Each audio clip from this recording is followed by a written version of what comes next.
Assalamualaikum warahmatullahi wabarakatuh. Syekh Bahlul Al-Majnun bernama lengkap Abu Wahbe Bahlul bin Amr As-Sayrafi Al-Kufi. Penisbatan terhadap Al-Kufi menunjukkan bahwa ia dilahirkan di Kufah, Irak. Ia adalah seorang sufi yang hidup di masa Khalifah Harun ar-Rasyid. Wafat pada tahun 197 Hijriyah atau bertepatan pada tahun 810 Masehi. Bahlul merupakan salah seorang sufi yang sekaligus penyair, ahli zuhud dan pendongeng. Konon, sehari-hari ia hidup di area pemakaman umum. Anak-anak kecil di Baghdad kerap menjadikannya hiburan. Bahkan kadangkala ia dilempari batu oleh anak-anak yang memang tak mengenali hakikat Bahlul. Kebanyakan orang awam di masanya melecehkan nasihat dan petuahnya meskipun apa yang diceritakannya sebuah kebenaran.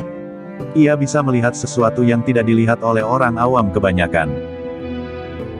Sebelum saya melanjutkan kisah ini, silakan Anda tekan tanda lonceng dan subscribe di bawah ini, agar channel ini bisa lebih berkembang dan bisa memberikan yang terbaik untuk Anda semua. Terima kasih. Suatu waktu ia keluar menuju kota, Baghdad. Di tengah perjalanan ia bertemu dengan anak-anak nakal. Mereka melempari Bahlul dengan batu sembari meneriakkan, "Bahlul Al-Majnun," dan "Bahlul ya Majnun." Ia tak membalasnya kecuali dengan sebuah syair. "Cukuplah aku pasrah kepadamu, Tuhan. Dari segala apa yang dilakukan oleh mereka kepadaku. Tidak ada tempat pelarian yang abadi kecuali menuju kepadamu." Nasihat untuk sang khalifah. Salah satu riwayat menceritakan sebuah kisah Bahlul dengan Khalifah Harun al-Rasyid. Bahlul yang dilecehkan oleh masyarakat Baghdad pada saat itu dengan julukan Al-Majnun alias orang gila. Padahal sejatinya ia adalah seorang bijaksana dan paling berakal di zamannya. Para ulama di masanya juga banyak yang mengambil hikmah dan istifadah serta mauizah dari sufi ini. "Wahai Bahlul, kapan kau sembuh dari gilamu?" tanya Khalifah Harun al-Rasyid. Ia balik bertanya, "Aku atau engkau yang gila, wahai Khalifah?" Khalifah menukas, "Kau yang setiap hari duduk di atas kuburan yang gila." Bahlul menjawab, "Aku yang waras." "Kenapa begitu?" sergah Harun. Bahlul menjawab, "Ya, karena aku tahu bahwa istana dan kekuasaanmu sembari menunjuk istana Harun akan musnah. Dan di situ, menunjuk kuburan, kau akan abadi. Oleh karenanya aku mempersiapkan diri untuk tinggal kekal di sini. Sementara engkau justru menyibukkan diri dengan membangun istanamu yang kelak atas takdirnya ia akan punah. Kau terlihat begitu membenci kuburan sedangkan disitulah kelak tempat peristirahatan terakhirmu." Bahlul melanjutkan, "Jika demikian adanya, lalu siapa di antara kita yang gila?" "Wahai Khalifah." Khalifah Harun diam sejenak tanpa mampu bicara sedikit pun. Lalu ia berkata kepada Bahlul sambil menangis terisak, "Demi Allah, benar sekali apa yang kau katakan, wahai Bahlul." Khalifah meminta nasihat dan petunjuk sang sufi ini. Ia berkata, "Nasihatilah aku, wahai Bahlul. Cukuplah kau pegang dan amalkan kitabullah." Khalifah melanjutkan, "Baiklah, apakah kau menginginkan sesuatu dariku?" "Iya," jawab Bahlul. "Ada 3 permintaanku kepadamu yang jika kau sanggup melakukannya aku akan berterima kasih sekali kepadamu. Pertama, bisakah kau menambah atau memperpanjang usiaku?" tanya Bahlul. Khalifah menjawab, "Tentu aku tidak mungkin mampu melakukannya." "Kedua, mampukah kau menjagaku dari malaikat maut?" "Tentu aku juga takkan mampu," jawab Khalifah. "Ketiga, mampukan kau memasukkanku di surga dan menjauhkan diriku dari api neraka?" pinta Bahlul. "Juga tak mungkin mampu untuk aku lakukan." Bahlul kemudian menukas, "Kalau begitu, aku tidak membutuhkan bantuanmu." Dalam kisah lain, Syekh Junaid al-Baghdadi, seorang sufi terkemuka, pergi keluar kota Baghdad. Para muridnya juga ikut dengannya. Syekh itu bertanya tentang Bahlul. Mereka menjawab, "Ia adalah orang gila, apa yang Anda butuhkan darinya?" "Cari dia, karena aku ada perlu dengannya," kata Syekh Junaid. Murid-muridnya lalu mencari Bahlul dan bertemu dengannya di gurun. Mereka lalu mengantar Syekh Junaid kepadanya.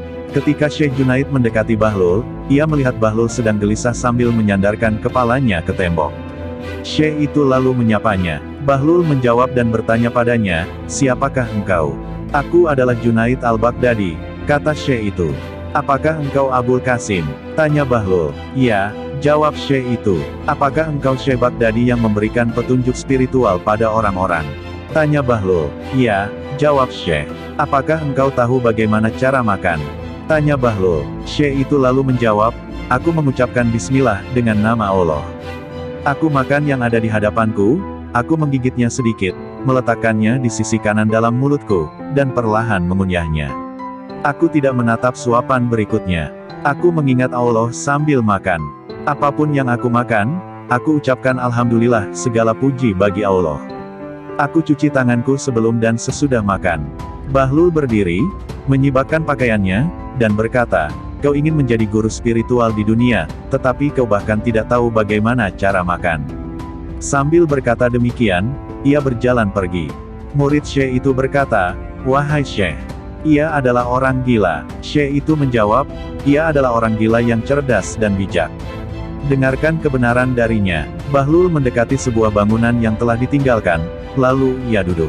Syekh Junaid pun datang mendekatinya. Bahlul kemudian bertanya, siapakah engkau? Syekh Baghdadi yang bahkan tak tahu bagaimana caranya makan, jawab Syekh Junaid. Engkau tak tahu bagaimana cara makan, tetapi tahukah engkau bagaimana cara berbicara? Tanya Bahlul. Iya, jawab Syekh. Bagaimana cara berbicara? Tanya Bahlul. Syekh itu lalu menjawab, aku berbicara tidak kurang, tidak lebih, dan apa adanya. Aku tidak terlalu banyak bicara. Aku berbicara agar pendengar dapat mengerti. Aku mengajak orang-orang kepada Allah dan Rasulullah. Aku tidak berbicara terlalu banyak agar orang tidak menjadi bosan. Aku memberikan perhatian atas kedalaman pengetahuan lahir dan batin. Kemudian ia menggambarkan apa saja yang berhubungan dengan sikap dan etika. Lalu Bahlul berkata, lupakan tentang makan, karena kau pun tak tahu bagaimana cara berbicara. Bahlul pun berdiri, menyibakkan pakaiannya, dan berjalan pergi. Murid-muridnya berkata, wahai Syekh, Anda lihat, ia adalah orang gila. Apa yang kau harapkan dari orang gila? Syekh itu menjawab, ada sesuatu yang aku butuhkan darinya. Kalian tidak tahu itu. Ia lalu mengejar Bahlul lagi hingga mendekatinya.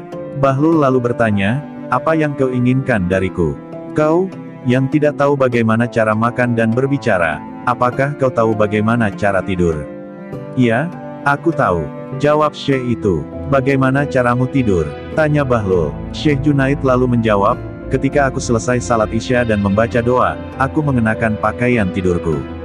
Kemudian ia ceritakan cara-cara tidur sebagaimana yang lazim dikemukakan oleh para ahli agama. Ternyata kau juga tidak tahu bagaimana cara tidur. Kata Bahlul seraya ingin bangkit. Tetapi Syekh itu menahan pakaiannya dan berkata, wahai Bahlul, aku tidak tahu. Karenanya, demi Allah, ajari aku.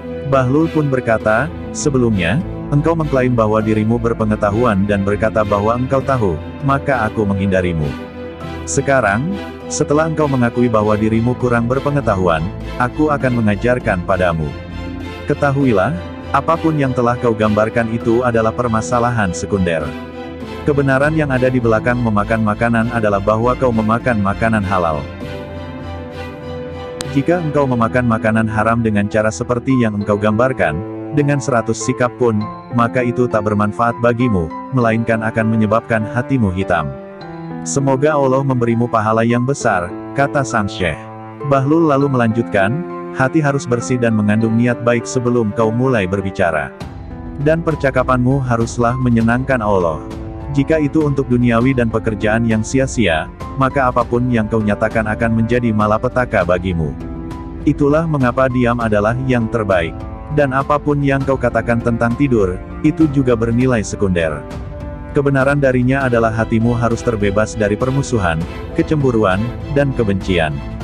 Hatimu tidak boleh tamak akan dunia atau kekayaan di dalamnya, dan ingatlah Allah ketika akan tidur. Syekh Junaid lalu mencium tangan Bahlul dan berdoa untuknya. Semoga kisah ini bermanfaat bagi kita semua. Wassalamualaikum warahmatullahi wabarakatuh.